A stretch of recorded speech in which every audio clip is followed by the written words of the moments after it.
Lodge and Amy, you are the co-creators of Stars' Girlfriend Experience. Let's start with this. So, the Girlfriend Experience, for people who haven't seen it yet, focuses on Christine, who's a law grad working at an NY law firm, and she moonlights as a high-end escort. That's the concept. But it deals with sexuality and identity and gender and other themes unlike anything else on television. So I was curious, I might go to Lodge first. How did your partnership on this project come about? Give me one. He said This he'd be Stephen. first. You want to try? Okay. Stephen reached out to myself and Amy individually. He wanted one male and one female filmmaker to write and direct the whole show to get the male and female perspective. And asked us separately if we were interested. And I knew Amy because I directed her on a few episodes of The Killing, but we certainly didn't know each other very well. And that's how it started. It's Yeah. the start of the collaboration. Amy, have you got anything to add to that particular, the way that you guys, I mean, it's a really unusual story, and I read about it, and I was surprised that that's really how it came about. You were just approached to work together on this. Yeah, I mean that's sort of why Steven is so unique in a way. I mean, he likes the direct line, and he's really about supporting the artist. And so, yeah, it was very surreal to get a phone call from him offering a television show. But that's, having known him now, he likes to do business like very straightforward with the artist mostly. He likes the direct contact and cutting out the middlemen in a way. Yeah, I mean, I think it would have been actually quite a compliment that he was aware of both of your work and thought that you would have been appropriate to kind of take on this challenge. And I read that it's been said a few times that the idea behind the show and really the title of it was really all you were given, and then he suggested that you guys just run with it. Is that really the best way to describe how this all began? I think so. I think that's totally fair. It's a very collaborative. It was a very collaborative experience. When you work with Stephen, he makes a lot of suggestions and gives his input, but he never forces you to take his notes. So it really becomes a conversation between three filmmakers, and that's really what it was. Usually his ideas are pretty fantastic, so you want to incorporate them. But it really was, it's just an incredibly respectful process. And like Amy says, he just wants to create a very supportive environment for us to be able to do our work. And once the network was on board, how did you go about mapping out the episodes of the series? Whew, well, I travel a lot, so I'm never in the same place for more than like a month. And so Lodge and I would Skype when I was away. For a few months we would Skype, and we broke the entire season. We knew like all the plot points. We knew the whole season. We broke it down via Skype, and so we'd talk every day for hours and hours and hours. And then once we were done with the overall arc of the whole season, then we went into each episode and broke down each episode scene by scene by scene. So by the time we were ready to start actually writing the script or the screenplay format, we knew exactly what was going to happen. And so we would trade off the first half and the second half, and I'd take a pass at the first half, he'd take a pass at the second half, but we knew exactly what was going to happen. It wasn't like we were writing in the dark. We already had this very firm template of, we just had to fill in the blanks essentially. And so we'd take one pass, and then we'd switch and we'd take a pass at the other's work. And that's what we did for a while. And then I came to New York, and then we did the final pass of everything line by line in a room, actually in Stephen's office, in his editing suite. So. Yeah. So it really is truly co-written. Like every line is co-written in the whole show. It's such, I mean, I would say that is quite an unusual way to put together a television series. This is really a limited series. It's 6.5 hours roundabout. It's almost like a really long movie, the way that you guys have put it together. Would you say that's a fair comment, that it's unusual for television in this day and age? I think it's very unusual, but I think it's very smart and a very wise, efficient approach. I think that if you can write all of the scripts up front. If you can get one or two writer-directors or directors to do the entire show, you get a real specific unity of vision that you don't get in traditional television, where there have many writers or writers' room and many directors, and the shooting process becomes much more efficient also. You know, you can block shoot, you can shoot out locations. As a result, the days become much shorter. You can move faster because you know exactly the arc, you know exactly the coverage that you need. You don't have to overcover stuff, and so I think it really helps the performance. You can also speak to the actors very clearly about their entire character arc because the whole show has been written up front. So I think it's a great model, actually, pretty much across the board. And it's extremely efficient too, because you have the two creators, the two writers, the two directors who know the whole story and know also production-wise what they need, as opposed to having a revolving door of people coming through where there's, you know, there has to be a lot of discussion about how things are done, and so you basically cut all that out when you have just this, you know, there was both Lodge and I, but this singular vision. You don't have to explain all the time to people coming in what this thing is. So that saves a lot of time in terms of a television shooting schedule. Yeah. You know, I also wondered though, given that you both come from different backgrounds, different perspectives, Amy, you've done a lot of acting as well. How did you deal with disagreements or obstacles like that, where you both really were entrenched in terms of your own perspective, and you needed to kind of come to some agreement and compromise? Did that happen very often? I mean, we argue, but that's like part of the fun of the process. Fun being a relative term. But you know, we had a rule that we set out from the very beginning, where it was like, if either one of us was vehemently opposed to something, then it was just out the door. There was never going to be, you know, we were, if somebody was absolutely, every thread in their body was saying, I do not want that in there, then it was no discussion, it can't be in there. But for the most part, I feel like Lodge and I agreed on sort of, at least aesthetically, like we seem to agree on a lot of things, you know, or we just flip a coin. I mean, we tried to make it, we have a tremendous amount of respect for each other as both as people, but as artists too. So we tried to find a way that was really the most fair and equitable, understanding that it was a collaboration that's unusual. You know, it's sort of an arranged marriage, as it were. And but I think also that Stephen probably saw something in each of our individual aesthetics that was similar.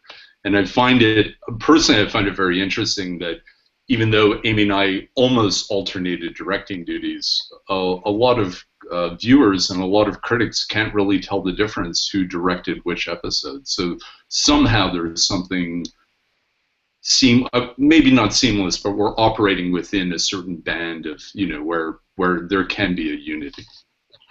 Yeah, I think that's the most fascinating part for me, is because I binged this show pretty quickly. And I was able to get that experience. You get a very different experience from a TV series when you watch it in a very short period of time, as opposed to 12 weeks.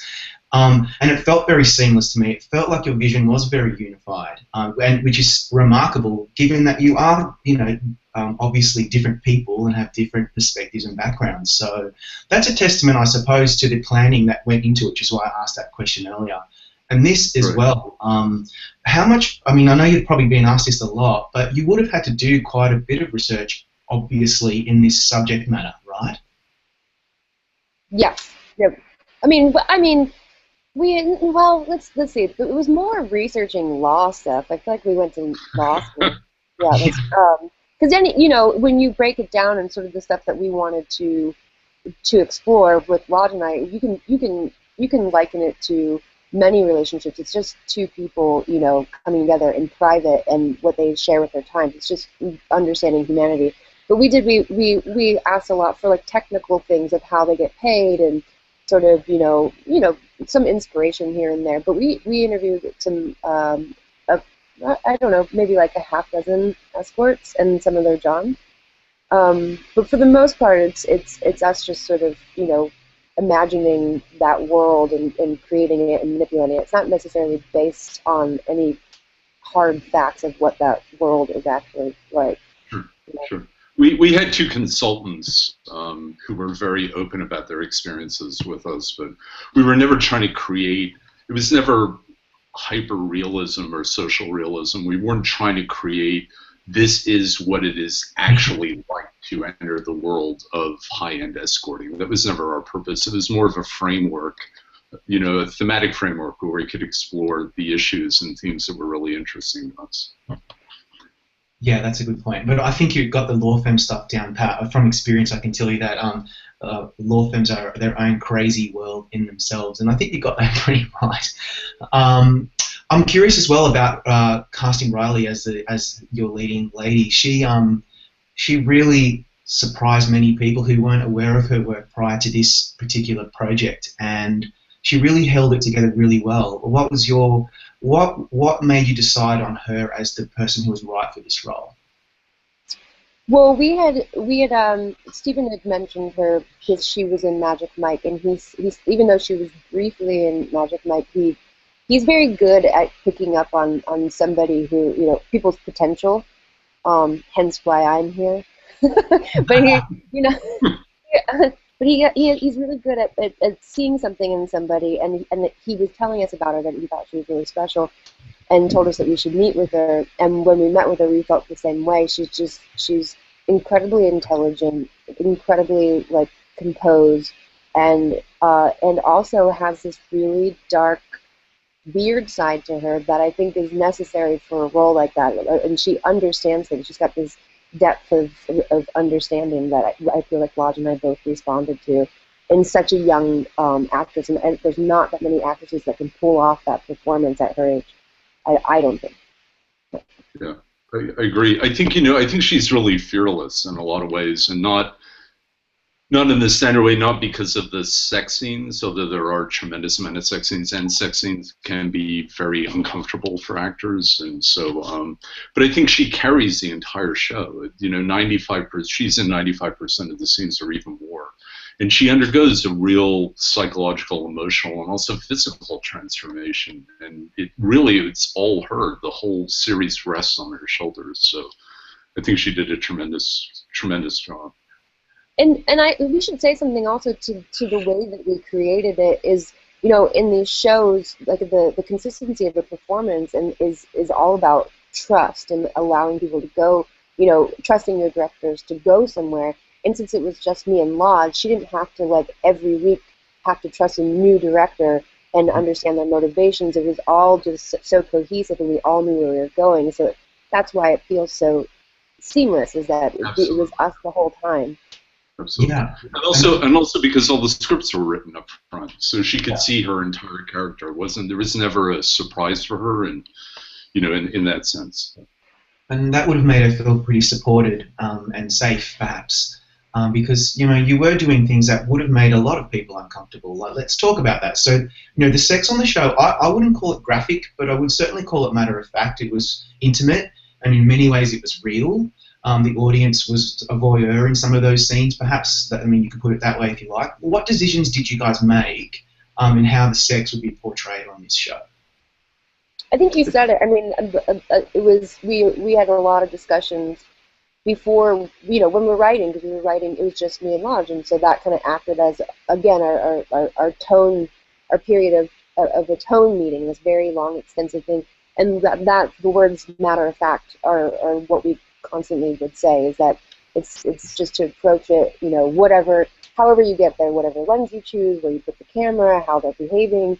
We just wanted to approach it in this very matter-of-fact way, and so that people felt like they were kind of spying, but not in a salacious way, just sort of that they were watching this experience that they really weren't supposed to, in a way. Yeah, that you were right there with her in the room, but I think also a lot of it is really that there's subtext for every scene. It's not really about the sex, it's really about the interaction and the psychology of the interaction. So, you know, it's in that sense, there's absolutely no gratuitous sex in the show whatsoever. Right. Yeah, the goal was, like, you know, each sex scene, especially that pertains to her character specifically, needed to be about some sort of boundary or some sort of thing that she was discovering about herself, or found that she needed to create a boundary with in that world. It can't be. We didn't want to create sex scenes just for the fact that there's sex scenes and it's the nature of the work. We wanted it to be much more dynamic and have the characters come through in each act.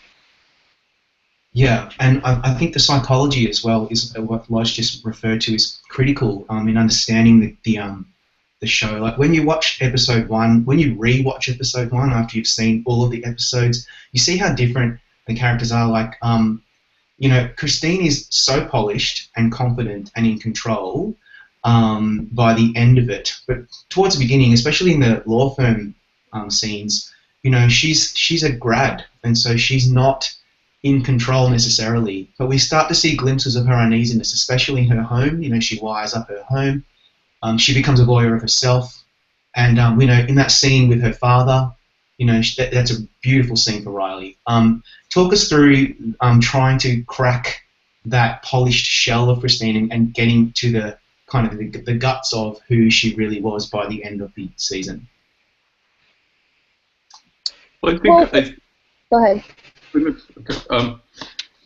I think we started with this premise of somebody who enters the world of high-end escorts, and by just logically, then she would have to compartmentalize the various aspects of her life, being a law student, being an intern, her personal life, and then her professional life as an escort. And invariably, when you try to compartmentalize different aspects, there's going to be spillover, and those worlds are going to start to collide. And when they start to collide, which they do in the show, then people are forced, the character is forced, Christine is forced to make a choice. And really, that's what's guiding the whole thing, is what choice in the end she makes about what she wants out of her life. And it's very much that she's in control. She makes these decisions without any sense of guilt, without any sense of a debt to anyone else. Like, she is very much her own person, and we wrote her very consciously that she would be. We said we're not going to make her likable. We don't care about her being likable. What we want to do is have her be fascinating, have people be drawn to her. And so she's very selfish, she's manipulative, she's incredibly intelligent, she really cares about herself in a lot of ways. And she also likes sex, and she's completely unapologetic. And those qualities are usually qualities you find in a male character. And also another aspect that Amy and I really agree upon and felt very strongly about is that we're really interested in showing her psychology through her behavior, not through the traditional exposition and dialogue. And it's much like life. When you watch people, you don't know their whole psychology. They're not coming out to you and telling you this is who we are. You have to see what cues they're giving and determine for yourself and piece it together and decipher really what their psychological state or their emotional state is. And we thought that would be really that we find it much more interesting, and that an audience would be drawn to that more. And it places a lot of trust for the audience that they are really in control of how they interpret it. And so I think that was the basis for it.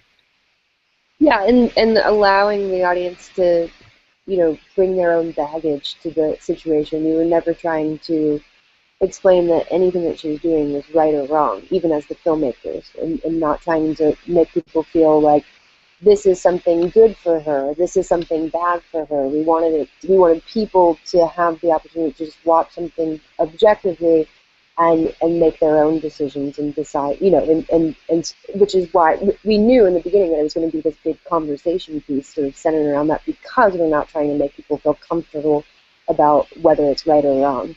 Which I think people get uncomfortable about. So. They do. Yeah, I think it's critical as well that we don't have to like her. In fact, she's not even identifiable really for many of us. There's something about her that we're drawn to, and I think that's important for someone who in that line of work. Men are drawn to her and want to pay her shitloads of money so that they can be with her, and that really did work against all odds, because she doesn't say a lot, but it's all in the the editing and her performance and the writing and the way you guys decided to kind of twist convention, I suppose. One of those things that you did beautifully, which it's going to be hard for me to explain, I'm not a filmmaker, but I did really love the way you chose certain shots. There's a lot of mirrors in this show. I guess there's a lot of duality. She's leading two lives. She's not upfront with people about what she does at night. And I loved all the mirrors and the ways that you edited certain episodes to really kind of drive that home. Can you talk us through those choices as well? You want to start? Sure. Oh, I'll go. Okay. I'm sorry. I thought I didn't hear you. I think that you might. So I mean, there's a lot going into that. I mean, there's several things. You have, yes, the duality of her personality, and also the compartmentalization, and not just mirrors, but shooting through glass and watching conversations in these like isolated cubes, like especially in the law firm and in these hotel rooms, is sort of like sort of representative of her state and how she's compartmentalizing and all this stuff. But and being and wondering that there's a mystery of what happens behind like closed doors. So shooting through that and feeling still removed, but yet you're still spying and you can hear them, I think is very effective on an aesthetic level. Do you want to take that too? I mean, I think the only thing I would add is that I think when you enter the very high-end world of escorting, that's architecturally and design-wise the world that they operate. That's for better or for worse, North America's definition of luxury is this kind of very distant, quiet, clinical glass, metal, almost depersonalized environment. Yeah. So we just try to capture it. Yeah, that clean, austere, cold. Yeah, and it totally. I think you totally did that really successfully, and it really came through, especially in some of those later episodes. For example, when Christine is arguing with her former boss, played by Paul Sparks, throws the water in his face. I just saw that it was the way that it was framed and shot. I thought was really effective. But I want to talk about the series finale because it was a surprise to me for people who haven't seen it or who have seen it.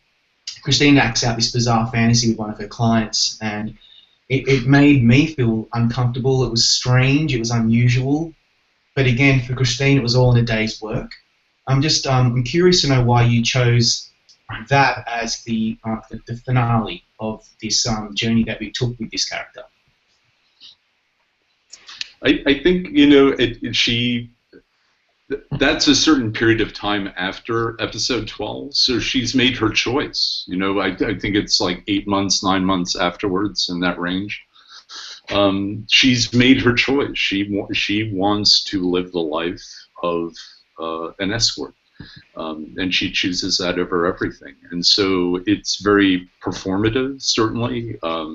You see her at the height of her powers and really performing and completely in control and being able to orchestrate a scene in a lot of ways very similar to a director. She's directing her escort scene, as it were, and dealing with another escort who can't quite perform at the same time. So, and then at the very end, when she's completely isolated and alone, she masturbates, and you see, and it's really interesting for me because when I was directing that scene with Riley, it was very much it was written this way and Riley performed it this way, that she actually orgasms. She comes to completion. But it's very interesting that a lot of people, both male and female critics, read it completely differently. And so, again, it comes down to, I think, observing people's behavior instead of telling them precisely this is what happens, you as an audience member have to use your own experience in life and bring it to the table, and then in order to interpret the episode or the entire show as you will. And so I think that in its essence is why, or I would hope that's one of the elements why people are drawn to it and view it as kind of addicting or compelling viewing, that they keep coming back to it, because we're not offering these easy answers where everything is clear and everything is specified and defined for them. So moving off the Girlfriend Experience for a sec. Well, actually, this is being promoted as a limited series. Are you guys going to be involved in another outing on this show, or how are you going to move on? Yes. Yeah. Yes, we are. There is. It's a limited series, so the idea behind it is a new woman in a new city, or a new man in a new city every season. So it's an anthology limited series, and so we are involved in the second season. But the spirit behind the whole thing and what Steven did with us is that he wanted to give control to to independent filmmakers and have them have complete creative control. And I think it for the spirit of the show, it will be great to have us do the second season and then hand off the torch to new filmmakers so that they can do their own spin on it. Yeah. Yeah, well, we're looking forward to that. Guys, thank you so much for your time today. We loved this show, and we hope the Emmy voters follow suit and recognise it in various categories. And Amy, we know you've been in my neck of the woods recently on Alien Covenant, so we're looking forward to that as well. And yeah, good luck for the Emmy season, which is just around the corner. Thank you. Thank you very much. Thank you. Thanks for having us. Thank you very much. Yeah.